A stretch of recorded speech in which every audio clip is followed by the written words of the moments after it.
Assalamualaikum warahmatullahi wabarakatuh. Saya Antiran pertama dengan NIM 201177 ingin membahas terkait pertanyaan dari persoalan dari mata kuliah pengembangan Al-Quran dan Hadis. Dari dosen pengampu itu Ibu Syarifah HR37.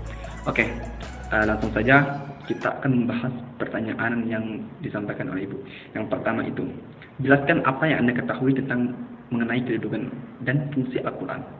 Tentunya, apa sih Al-Quran itu? Al-Quran itu adalah suatu wahyu yang turun kepada Nabi Muhammad SAW untuk apa? Untuk memberikan keterangan bahwasanya umat manusia, bahwasanya Allah itu ada.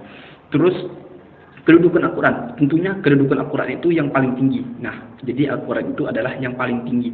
Artinya, dalam segi dari hukum, dari segi sejarah, maupun dari yang lain-lainnya, Al-Quran itu adalah yang pedoman yang paling pertama.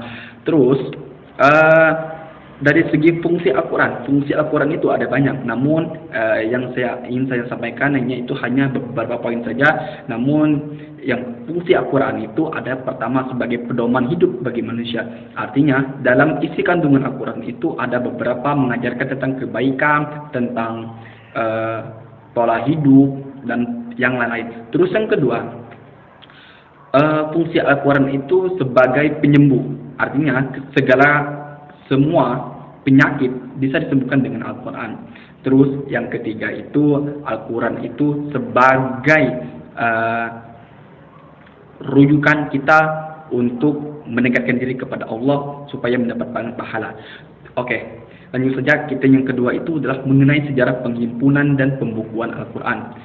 Kalau Al-Quran itu sejarahnya itu pada zaman Khalifah, ya, tentunya pada masa Nabi Muhammad SAW, bahwasanya Al-Quran itu belum ada. Namun Al-Quran itu dibikin bersuhub-suhub, artinya berlembar-lembar. Ada yang ditulis dalam pelepah kurma, ada bebatuan dan yang lain. Terus selanjutnya pada zaman Khalifah Abu Bakar, di situ banyak peperangan. Artinya Abu Bakar itu banyak memerangi kaum-kaum yang kafir-kafir. Artinya kaum yang menentang ajaran agama Islam. Jadi kebanyakan para sahabat-sahabat itu yang hafiz Al-Quran itu kebanyakan gugur. Nah, maka daripada itu semuanya ada inisiatif ya untuk mengumpulkan Al-Quran itu. Terus yang ketiga, pada zaman Umar bin Khattab maka dibukukanlah Al-Quran, dan pada zaman Utsman bin Affan maka itu adalah penyempurnaan dalam segi Al-Quran itu secara singkatnya dalam sejarah pembukuan Al-Quran. Terus yang ketiga, apa sih yang Anda pahami tentang kemukjizatan Al-Quran? Ya, tentunya apakah Al-Quran itu mukjizat? Tentunya itu adalah Al-Quran itu adalah mukjizat. Tentunya Nabi SAW adalah mukjizat yang paling terbesar itu adalah mendapatkan Al-Quran. Nah, mukjizatnya Al-Quran itu dapat kita rasakan. Yang pertama, Al-Quran itu tidak bisa kita rubah dari segi kata, dari segi kalimat, dari segi bahasa, maupun dari segi harokatnya saja. Karena Al-Quran itu adalah mukjizat, artinya tidak akan berubah. Nah, terus lanjutnya, terus yang keempat, apa yang Anda pahami tentang penafsiran Al-Quran dengan metode tahlili? Berikan satu contoh ayat tafsir metode tersebut beserta penjelasan tafsirnya. Oke. Tafsir tahlili itu adalah penafsiran yang menggunakan dari segi perkata, perkalimat, dan sejarah. Artinya satu persatu diuraikan dalam penafsiran ini metodenya. Oke. Terus kalau berbicara contohnya itu adalah la yukallifullahu nafsan illa wus'aha dalam surah Al-Baqarah. Artinya tidaklah membebani seseorang kecuali dengan kesanggupannya. Artinya di sini la yukallifullahu nafsan illa wus'aha, Allah tidak membebani sesuatu orang. Artinya di sini Allah memberikan kemudahan bagi kaumnya, ya gitu ya. Artinya seseorang itu pasti dirancang untuk bisa, tidak sesuai karena la yukallifullahu nafsan illa wus'aha, artinya orang itu bisa melakukannya karena kesanggupannya. Artinya Allah tidak akan membebani gitu kan. Ketika orang diberi sebuah musibah, orang itu bisa menerima dan melaksanakan musibah tersebut, artinya gitu, kurang lebih. Oke, kita lanjut. Pertanyaan yang kelima itu adalah berikan status contoh hadis sahih, kemudian berikan penjelasan mengenai status kesahihan hadis tersebut.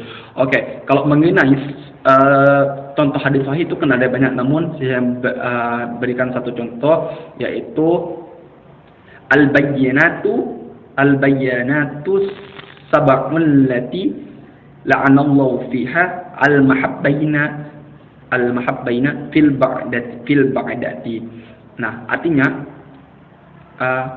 barang siapa yang mengada-ngadakan suatu dalam agama ini yang bukan darinya, maka bertolak perbuatan tersebut. Artinya pada konteks hadis tersebut menggambarkan bahwa hadis tersebut sahih. Kenapa? Karena dalam perawinya itu ada dua. Yang pertama ada hadis riwayat Muslim dan juga hadis riwayat Bukhari. Artinya dalam menentukan riwayat itu sudah menentukan sahihnya suatu hadis. Karena apa? Dalam Muslim dan Bukhari itu adalah suatu ulama hadis yang terbesar, ya. Ulama yang memang diakui oleh para ulama terkait masalah ilmu hadis. Jadi kita sudah bisa memahami bahwasanya hadis tersebut adalah sahih. Itu contoh dari hadis sahih. Terus pertanyaan yang keenam itu adalah jelaskan syarat kesahihan hadis dari segi matan. Oke. Kalau berbicara hadis dari segi matan itu banyak, ya. Oke, kalau saya mempelajarinya itu ada beberapa poin yang dapat kita ambil dari kesahihan hadis tersebut. Yang pertama, kita lihat dulu sanadnya itu. Sanad itu nyambung atau tidak, ya. Tentunya kalau andaikan suatu sanad itu putus ataupun ada sesuatu yang cacat gitu kan, itu sudah bukan hadis sahih lagi. Maka turunan sahih itu menjadi hasan, gitu ya. Oke, terus lanjut ke yang kedua, itu adalah dari segi matan. Nah, kalau matannya itu bertentangan dengan Al-Quran, maka tentunya hadis tersebut ya bukan hadis sahih lagi. Karena apa? Karena Al-Quran itu adalah sumber kedudukan yang pertama. Jadi kalau andaikan matan tersebut berbeda dengan Al-Quran isinya, maka tidak dikatakan sahih. Terus yang ketiga, matan tersebut bersenambung enggak dengan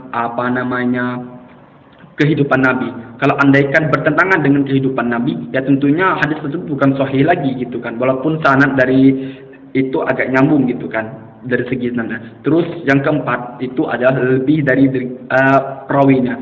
Kalau perawinya cuma satu, tentunya itu bisa dikatakan hadis sahih ataupun hasan. Terus yang kedua ataupun yang tiga, kalau andaikan dua atau tiga perawinya, maka itu sudah dikatakan sahih. Sebelumnya sudah dijelaskan pada poin yang kelima itu hadis sahih tadi, al-bayyanatu sab'un lati la'anallahu fiha al-mahabbaina fil ba'dati. Itu karena salah satu contoh hadis sahihnya tadi itu bahwasanya hadis tersebut memang sahih. Karena apa? Karena rawinya ada dua, ada Bukhari dan Muslim. Itu mungkin terkait dengan kesahihan hadis gitu dari segi matanya yang dapat saya sampaikan. Oke. Saya rasa ini yang dapat saya sampaikan terkait dari 6 soal yang disampaikan. Mungkin karena apabila ada kata-kata yang salah, saya mohon maaf. Saya akhiri, wabillahi taufiq wal hidayah. Wassalamualaikum warahmatullahi wabarakatuh.